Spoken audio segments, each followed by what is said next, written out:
agricultural, turf or industrial tyres. This is a hydrostatic tractor with your forward pedal and your reverse pedal. You have two speeds. You have high, this is your neutral, and this is your low, with a 540 PTO. Features of this tractor is four-wheel drive, your lift, you have two remotes at the back, which is controlled here.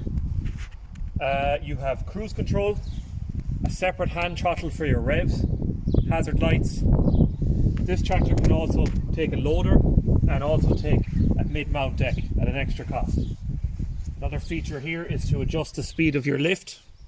You come to the back here, you have adjustable arms, here's your PTO, and here's your hitch, also with top link and lights.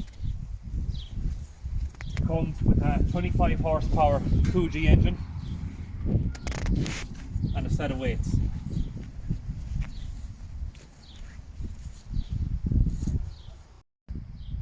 So we take a look inside the bonnet here.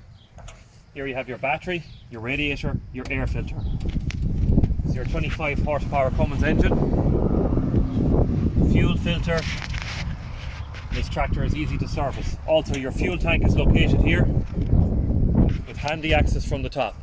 And with this Branson engine, there's no DPF due to its horsepower.